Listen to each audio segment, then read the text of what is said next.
this idea of trying to be positive, trying to have an impact in the world, trying to succeed, whatever it is your goals are. I think the more that we judge ourselves, like the slower we get there. Although there is this misconception that we can, stick our way instead of carrot our way into greatness. And it's something that I'm definitely learning, this idea of self-compassion that does not come easily to me, but I think helps me to understand the people around me and also understand myself.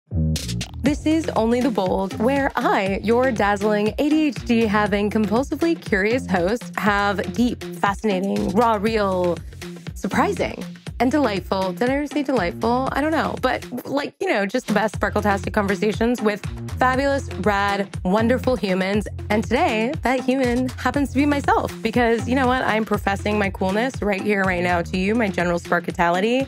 And I also didn't have my shit together to have a guest for this week. So hello, hi, hey, how are yous? I am so glad to be back talking to you, you fabulous bold soul that you are. I am coming to you straight from London as I am in town with my family. And boy, do we have some stories for you. I'm going to share one of my most, I think, embarrassing stories to date. Got to just say, flat out. Also, some really intense emotions, just the journey that we've been on. This is going to be a wild ride. I'm just going to say some fun, some tears as we are prepping for my birthday. So this is also doubling as my birthday sode because you will have, from the time this airs, 3 days to wish me a happy birthday and not be late. Although we don't hold lateness against anybody because if you have ADHD, it's not like you can do that with a straight face. But yeah, I am turning 38. Even though I still look 25, I'm feeling it. And I always get a little bit reflective and also somewhat melancholy-ish on my birthday, even though I'm a super Sagittarius. I don't know, I reflect on the difference between where I thought I would be by this stage in my life, regardless of what the stage is. I also am not good at planning, so I always wish that I would have this amazing, dazzling sort of birthday surprise party or some sort of fabulous gathering, but I can never get my life together enough to make it happen. And it's just, a little bit of a roller coaster. And I feel like for a lot of us, birthdays can be that way, just the sort of general reflection. Yeah. And then also, wrinkles, because those are fun. And what makes me laugh is that as a photographer, you're just so privy to all of the amazing women who I'm making their portrait. And so they're trusting me. And I remember just saying oh my gosh, those are your laugh lines. That means you've lived a wonderful life. Those are your smile lines. That means you've been joyful. I see all kinds of lines and I absolutely love those, blah, blah, blah. Now that I actually have some lines, I'm kind of yeah, bullshit. Love yours, but mine are definitely not down for the get down. So I think I would just sweetly smile at the younger version of me and roll my eyes and want to just junk punch some sense into her. But thankfully, my clients were not that asshole-ish. So starting off this week, let's talk before we get to London. I told you last week with my amazing episode with my mom, which I definitely want to hear your thoughts on because it was such a fun episode to record. But I was having meltdowns because I broke up with my partner of 5 years, 3 years officially as partners, and then 2 years in this kind of limbo, but beautiful state. And I just I think maybe it was a pre-birthday thing where I just felt jumping out of my skin. And she is such a wonderful, fabulous human that is so tremendously grounding. I think I just got, may I deign to say, a pre-midlife crisis of thinking that the routine and the life and the stability, as beautiful and wonderful it is, it's just not fit for me. And of course, imploding my life is not generally recommended, but I did it. And then in my fabulosity, I was so emotionally impacted that I proceeded to lean on her, which again, she is just such an amazing human and I'm so grateful to have her in my life. So had been sobbing to her about us not being together, which is pretty much my doing. And she consoled me. So all of this is leading up to this trip where my fabulous sister, Selena, is graduating with her master's. And so my dad, my bonus mom, and my other fabulous sister, Natalie, and we all came to London for her, right? And I just kept thinking, like, this is such horrible timing. Like, I'm literally a shell of myself. I'm giving myself borderline panic attacks just with everything. Like, I basically moved out of my partner's to an apartment that I had convinced my mother to move into from Wyoming under the pretense that it would really be hers because I only have a filming area. Well, to everyone's surprise, now I am sleeping in my office. And yeah, it's just general, like, I don't even know really how to describe it, but it feels like going backward.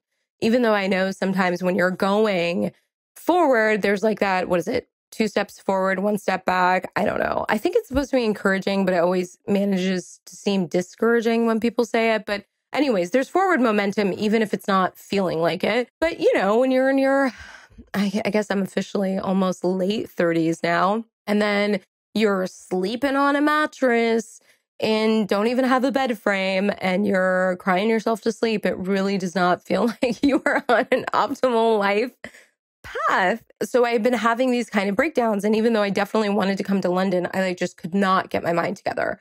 And then on top of it, I know a lot of us, regardless of whether or not you're in the neurodivergent community, I think there's so much just medical gaslighting that can happen. And what happened for me is that I was on these ADHD meds that I've been very reluctant in taking. They were not working. And the physician that was supposed to be helping me was treating me like I was engaging in drug-seeking behavior. And it was this yucky, gross feeling that every time I felt like I had to advocate for myself and defend my life in this really suboptimal way that was just, I don't know. So it was horrible and yucky. And conveniently, I had found these ads for Cerebral, which hashtag not sponsored, but Cerebral, if you want to reach out to me, I am really down for a sponsorship because my experience with them has just been phenomenal. And the idea is that it's this virtual prescriber, virtual counselor, and all of your meds, all of that stuff is taken care of, but you get to see somebody and it's like $89 a month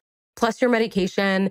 And you have somebody who's going through the process with you. And you also have somebody who is able to prescribe you the appropriate medication and keep tabs on you. So before I left, I was in this interim between people and prescriber timing and reaching out to that doctor and full-blown meltdown, like ugly crying, tears, pancake face, like swollen where you can barely even see my eyes situation. Then I would have these lovely meetings with these prescribers because I was bumped to the wrong one at first. And it was just so validating to have somebody who specializes in it. And spoiler alert, I checked the rating for myself because I guess they score you on your ADHD. And I was severe. I think it was like for the first meeting, they scored me 9 out of 10, which was like oddly affirming that as much as I look like I'm together, have somebody else just in meeting me be able to validate like the struggle that I've been through. But just having this completely different experience, get on these beta blockers. They're supposed to stop the panic attacks and all of this stuff so I can get to London. But I'm seriously not going to go. The Fox in all of her amazingness is like talking to me on the phone and like making a list so I can just get packed and just little baby steps to get on the fucking plane. So we get on the fucking plane, have an amazing ride, me and my sister, who's just fabulous, and sitting actually in this hotel room across there trying to be quiet as I record this because, on location style. But I would say this about her anyways because she's the best. I mean, except for my other sisters, they're all equally the best ofs. And we get to London. But of course, if you don't time it perfectly, like for some reason, if you can't because of flights, what inevitably happens is you come in and you are totally off flying from the United States to Europe, particularly the West Coast. So we get in at like 8 a.m. and we can't check into our hotel. There's a whole day happening, all of this stuff. So I am riding on very, very little sleep. Next morning, we wake up, we go to the graduation. We're all kind of raw nerve energy. And my fabulous sister graduates, so fucking proud of her. And then we get to this super tense moment that I swear to God, like the whole trip went out the window for me.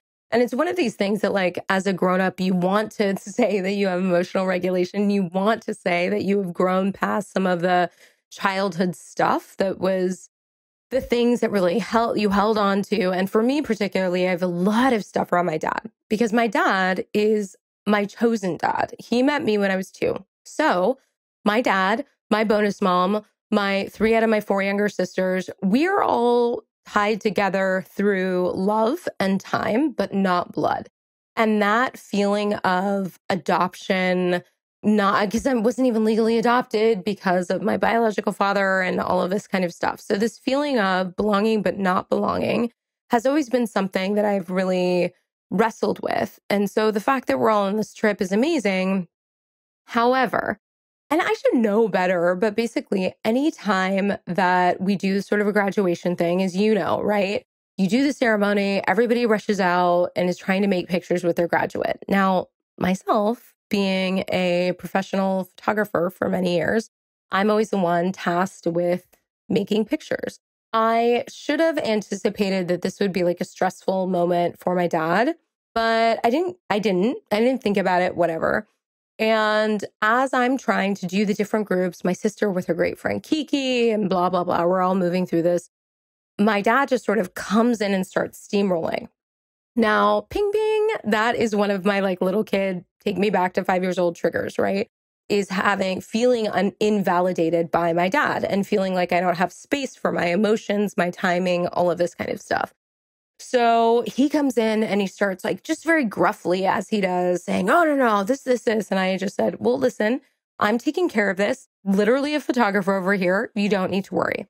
And then he keeps going. At one point, he says to me that I just need to do it this way. And no, I need to stop. And I looked at him and I had said, are we in a rush? And I know the answer is no, because we literally had nowhere we needed to be for like 2.5 hours. Are we in a rush? And he looks at me and I can tell that's not calming it down. And I had said again, I am a photographer. I'm going to take care of this. I know what I'm doing. You can relax. And I think, in hindsight, I think using the word relax is like a trigger word, probably.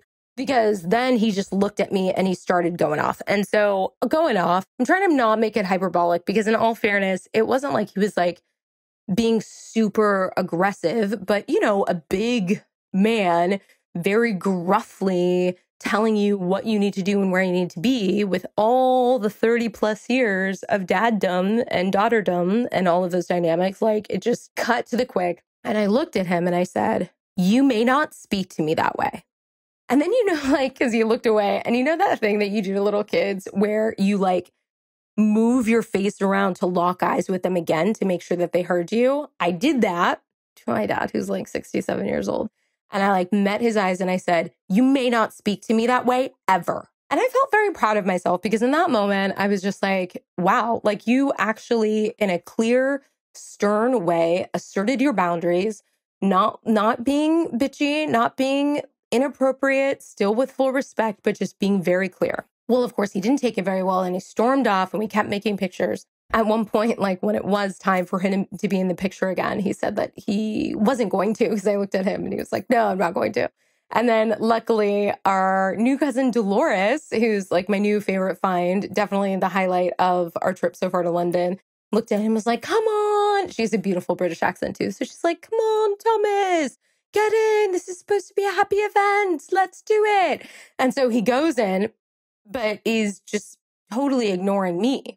So we go and make pictures. They're beautiful pictures because my whole thing is this is going to be a key moment in my sister's life.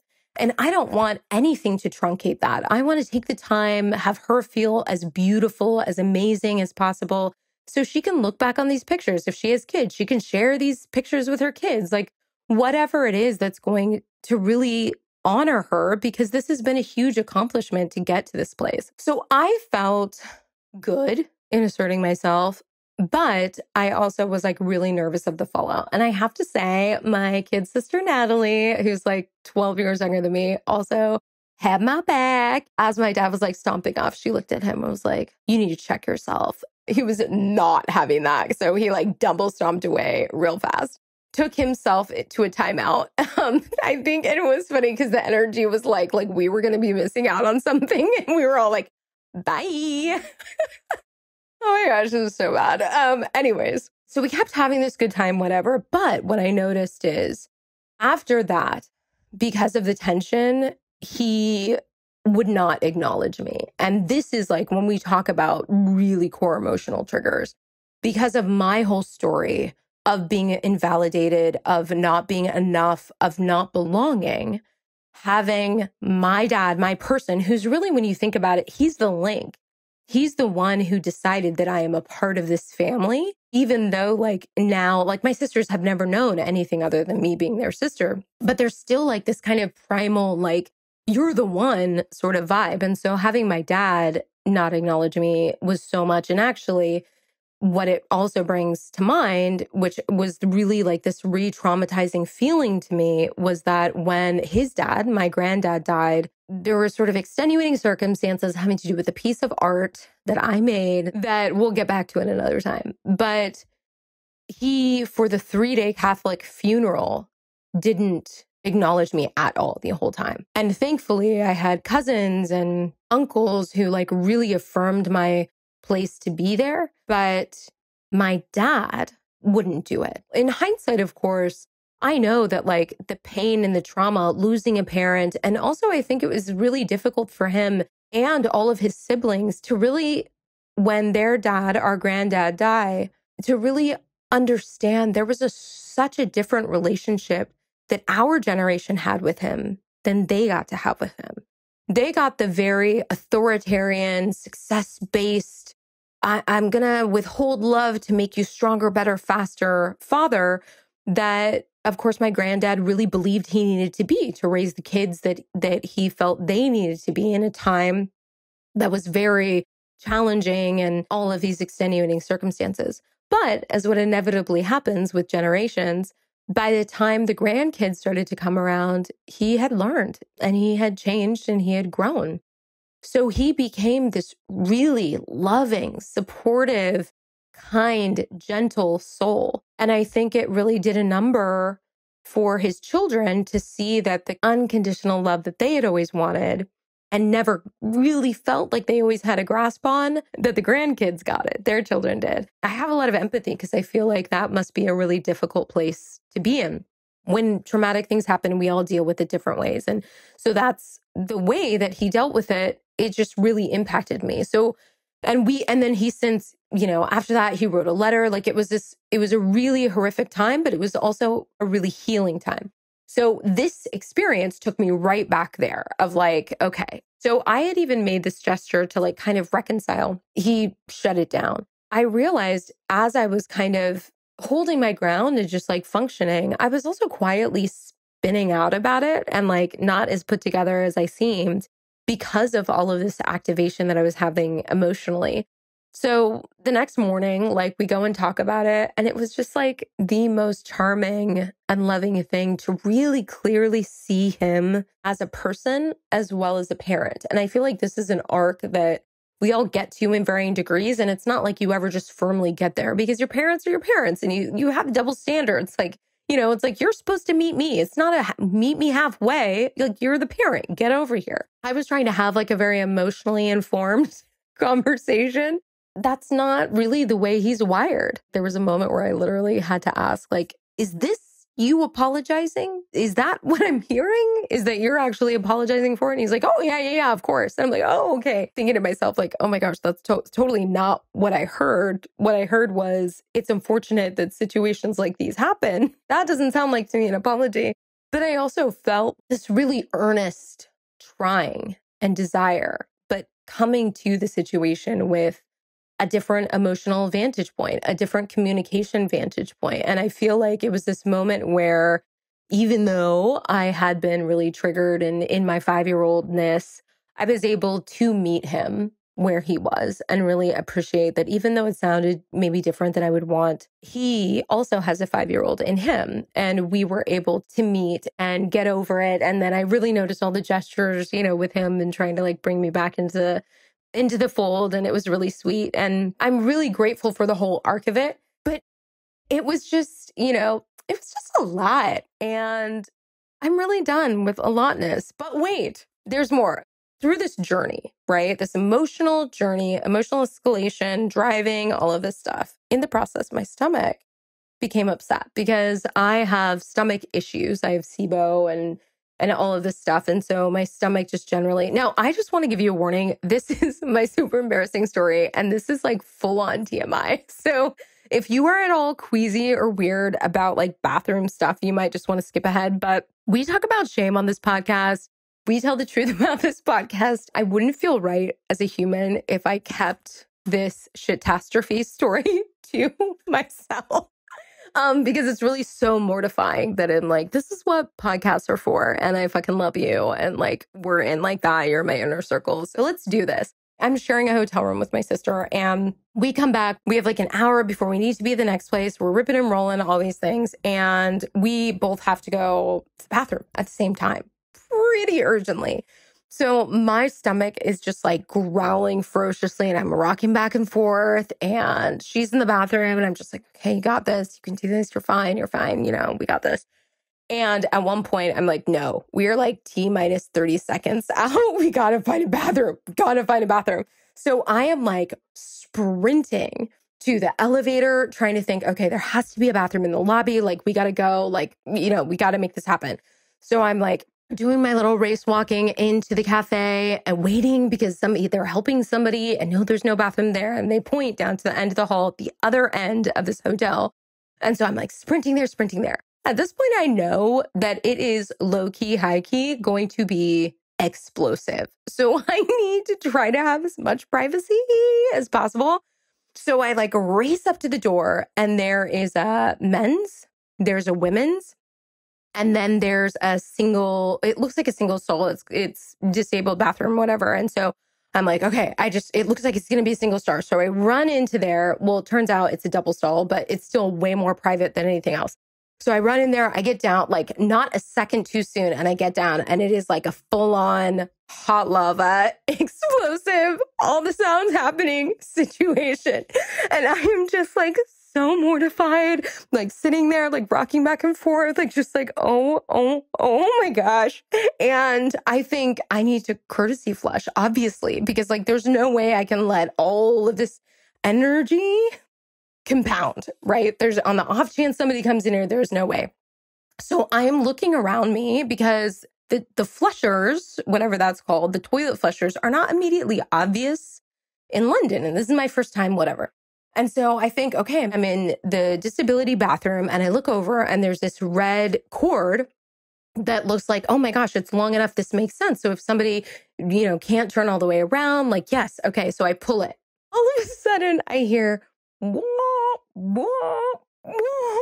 I'm just like, oh my God. I called the alarm to have an attendant come in here to my shitstorm. So I'm like, oh yeah. And mind you, I'm not even done because this is a courtesy flush. So I am just like looking around frantically, finally find the flusher, like do that. And then I'm just like, oh my gosh, you got to wrap it up so you can run somewhere else because all I can think is like, I can't have somebody come to the scene of the crime as I'm still actively there. I need to sprint out of here. So I like try to wrap up as quick as possible. And mind you, I'm still not all the way done, but I'm like, we just got to get to a stopping point here. And then I run out of there to now the women's, which is right next door. I run in there and there's an attendant and we lock eyes. And I'm thinking, if there was ever a time that I could just have blonde hair, blue eyes, look like my name is Sally, this would be it. But no, I have these distinctive fucking features that she's going to put two and two together. Just going to be mortified. So anyways, I go in there and I run into the stall and I'm still like this, we're still mid explosion, but I'm trying, I'm like tap dancing because I'm like just trying to like hold it together because I like, this is the mortification level is just like on a level 10. So, and mind you, I'm still hearing the wah, wah, wah from right next door. So 30 seconds passes and it's like deeply excruciating 30 seconds as I am just like locking every muscle together, trying to clench the situation into not exploding while she's in the bathroom. And I hear her heels click out. And so I'm like, okay. So I just like release the Kraken and I'm in there. And then I hear, hello? Hello? Is anybody in there? Just like, oh my God, they're looking for me. And then she's like yelling for somebody else to come in, asking if it's her. And I'm just like, oh my gosh, they're looking for me. Is she going to think and put together that it's me? Because obviously somebody in there abandoned ship and like, what? So yeah. And then I got it all together really quickly, ran back up into the room and just like fell on the floor.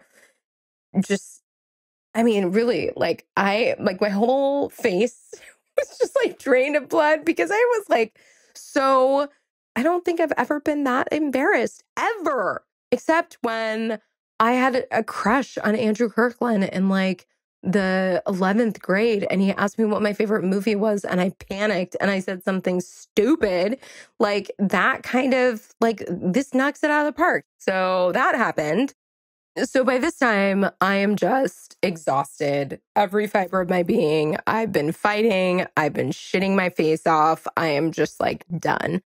And the next morning, at the earliest possible moment, we are supposed to be taking this huge day trip to Bath and Stonehenge and Windsor Castle, like just the huge tour trip of it all. I was really proud of myself for this moment because I gave myself permission to pass. And I just decided, you know what? Like, I need a self-care day. My body is literally screaming for it. I need to just take a day off.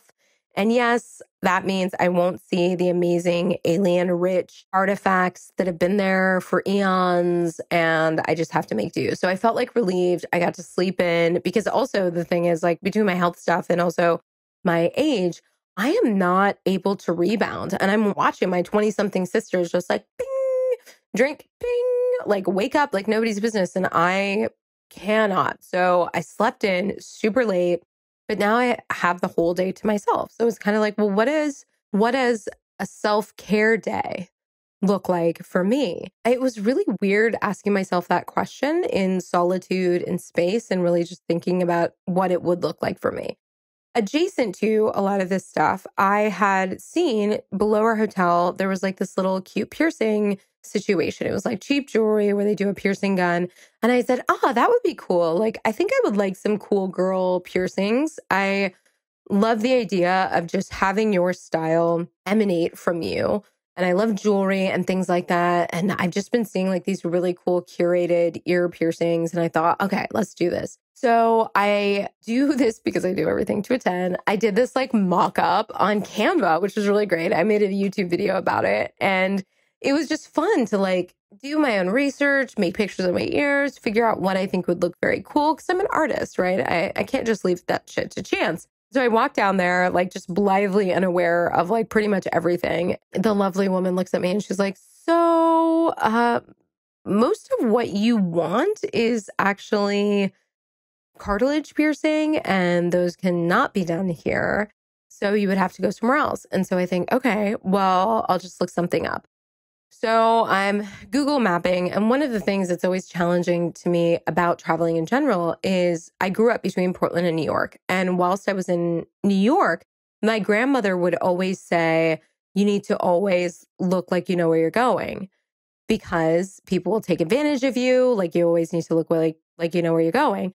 So I have this like little trick of having my AirPods in and Google mapping so I can walk with confidence wherever it is. So I'm like looking up a place and I see this place called Maria Tash, which if you know, you're already laughing inside because I'm like, oh, that looks like a nice place. And all the piercing places I've ever seen always have these like punk rock tattoo vibes. And this one looked really nice. So I'm like, okay. So I walk like the 40 minutes and I'm feeling like very cool, very European because I'm walking and I'm vlogging and I'm just enjoying the brisk air with a firm destination to go to. And I walk in and it's in this place called Harrods. And I'm like, I don't know what Harrods is. And it's hard in Europe to even know where the entrance to things are because everything looks like an older architectural building. And, you know, you're like, what? There's a store in here. I walk in. I have never, ever seen a place like this in my life. It's like if mall was a paper airplane and Harrods would be the luxury airliner. Like they are not even in the same world, but like roughly, I guess, supposed to be the same thing. where it's just like all these high-end designer things. And so I'm walking in there totally confused, totally disoriented because it's a maze trying to get to this place, Maria Taj. And I walk up to the counter and I look at all these jewels and things. And mind you, they look like just any other earrings. I mean, maybe nicer, but they just, they look fine. And so I walk up, I wait, and there are all these beautiful people there. And I walk in with all of my American gumption and I start saying, okay, this is what I'm thinking. What do you think? And blah, blah, blah. The wonderful salesperson attendant there is just working with me and we're looking at things. And they have this special thing that they hold it up to your ear. Well, what about this? Well, what about this? And then they were like, well, we can only do 3 piercings because it's pretty traumatizing to your ear. And I'm like, oh, only 3? Okay, well, let's put it together. Let's decide these 3. I'm just, I'm just going to be the baddest bitch with these new ear piercings, this cool girl energy I'm going to be serving up. So as we're talking, I hear this woman to my right, who's also getting a piercing, asking, well, which one is your cheapest one? The other guy who's helping her goes, I think they're these. They're like 160 pounds. It's like, oh, that's a little flag. Okay, we haven't talked price at all. Interesting. Then as we're still talking, mind you, we still haven't gotten to price yet because we're in the middle of things. Then this woman to my right, she says, okay, so what's the total? And the woman goes, 1,672 pounds. And the woman just stops for a second and she says, well, wait, is that for one ear? I thought we're doing 2. The woman goes, oh, right. Okay, let me recalculate. Yes, that was just for 1 ear. So I'm like, okay, this woman is spending like 3,000 pounds. What is my total going to be? So I'd asked for this one charm that looked pretty, but like nothing to write home about. The charm itself was over 3,000 pounds. And I was like, okay, I think we need to wind this back a little bit. Where are we at? We haven't talked about money at all. My total was 3,061 pounds. And I was like, yeah, I am not that class of YouTuber yet. I am embarrassed that I didn't ask at all, but like, what in the fuck? She was really lovely. She's like, yes, we're actually a fine high-end jewelry establishment. And of course, afterwards, I compulsively look it up on YouTube, which like, why didn't I do it before? I have no idea. It is like the place that celebrities go to, all the London vloggers that are all high-end luxury, Louis Vuitton, Fendi lifestyle go to. And I'm like, okay, of course I went there. So I'm like paring it down. Went from like a cool idea to a little bit basic, but whatever. So I got like a second hoop on my helix and then a third stud. And it was so expensive. I won't even tell you how much because I'm low-key embarrassed about it. But I had a lovely experience and the piercer Luna was just wonderful. She was from Chile. And so we're talking a little bit in my bad Spanish because I haven't been back to Costa Rica in a long time. As I was walking back, not totally with my tail between my legs, but replaying the embarrassment of like my full-fledged rocking with my shoulders back. I want this, this, and this. And then having to like have real life smack me in the ass. I realized one of the glorious things that salesperson did, which I actually made a YouTube video about a couple of weeks ago, is this idea of never assuming how big someone's purse is, right? It's that classic like Pretty Woman vibe where and this happens a lot where the salespeople kind of look up and try to gauge what you're worth and then act accordingly. And what I loved in hindsight was thinking about how she didn't do that at all. She really just went with it full force with me. And even though it meant she didn't get as high of a sale, not nearly as high of a sale as she thought she was maybe going to get, it still was like really lovely. Because I think to myself, yeah, I do plan on being a really rich, bold bitch. Because to me, money and love float in the same universe. And I want to have as much self-love as I can, as much love for the universe and the people in it as possible. And I also want to have as many resources as I can available to do whatever I want, including help people and be a positive influence in the world and have an impact, but also to be able to give generously and live boldly and do all these things. So I was thinking that like when I get to that place, I probably won't dress that differently than I do now. And so I love that she just assumed with me, even though in my moment I was like low-key embarrassed. But I was also, even in my embarrassment, I'm proud of myself for taking care of myself. And even though it kind of felt silly in saying it out loud, that like, yeah, instead of seeing all of these iconic, amazing things that there are to do in England, I went and got my ears pierced that I could literally get anywhere. Although in Portland, I don't think they have Maria Tash, but that was not my intention anyways. And I think about this idea of self-care and how it's really something that I've always shied away from, cringed at, because I've never felt like this kind of, ooh, soft, bubble bathy sort of thing. Not that there's anything wrong with it. It was just my internalized misogyny, thinking that soft, feminine things aren't cool. But really starting to realize and honor like what that is for me. And like right now, at the very least, it's walking, a lot of walking and a lot of sleep. And that is a bummer that that happened. It actually happened again because the next night we went out gay clubbing, my sisters and I, and it was so much fun. But we got to bed at fucking 4 a.m. and there was no way I could wake up even by 9.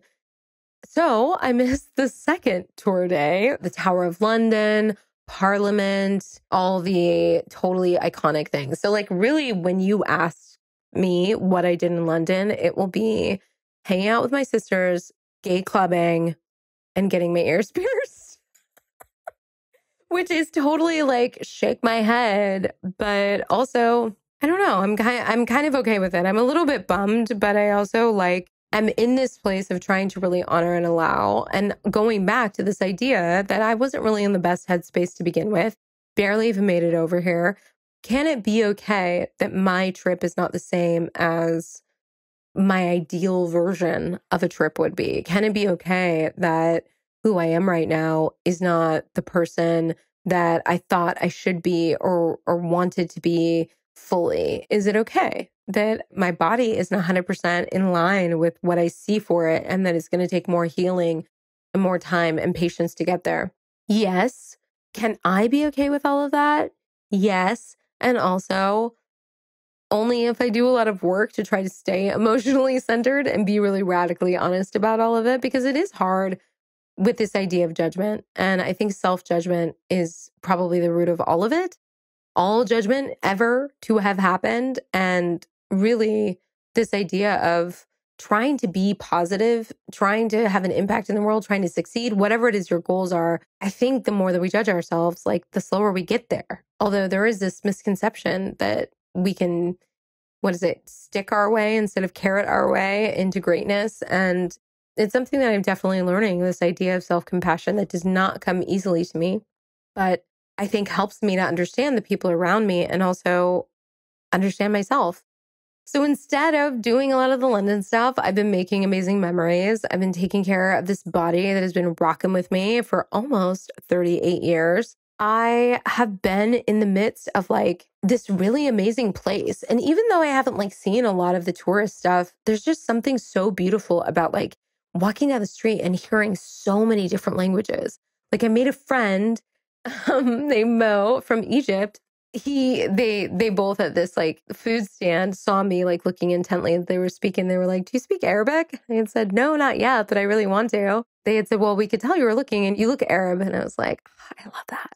It's something for me that I've wanted for so long and I haven't prioritized, added to the list of all the things that I haven't prioritized because you get swept up in life. You watch the Netflix shows and all of these things. It can kind of slowly drift you out of the current that really makes you you and lights you up. And I've definitely had this reinvigorating moment here of just the type of energy I want to have.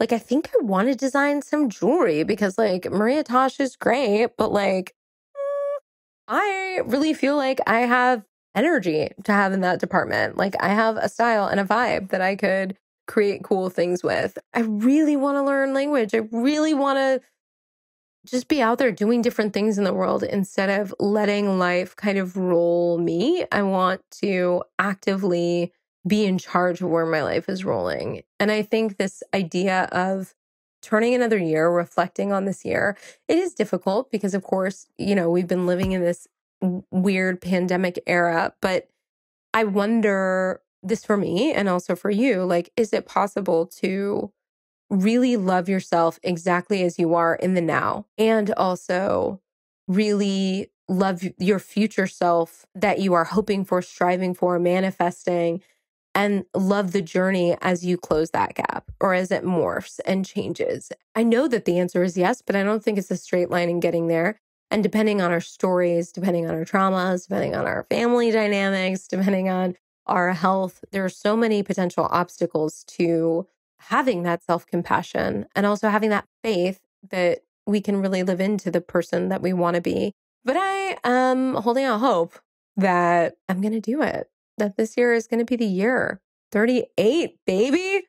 So I fucking love you. Thank you for coming on this wild, fun ride with me. Birthday episode. Maybe this should be a tradition. I think so.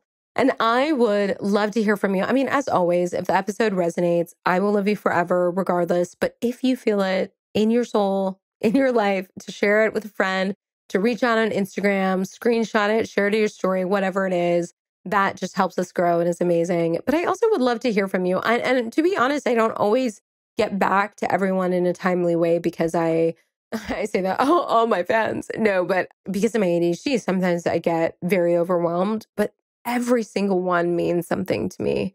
And I just feel like us being able to connect, all of us as humans, to connect and share stories is so powerful. And yeah, I just hope you go into this week living and rocking your boldest version of yourself. I hope that you have less shit situations than I have had. And I mean that like literal shit because, shitty situations we can learn from. I don't know that we can really learn from. Well, maybe don't pull the red cord. How about that? And I hope that this week you just rock it with your full sparkletastic energy, capacity, love, and I will see you next week. Bye.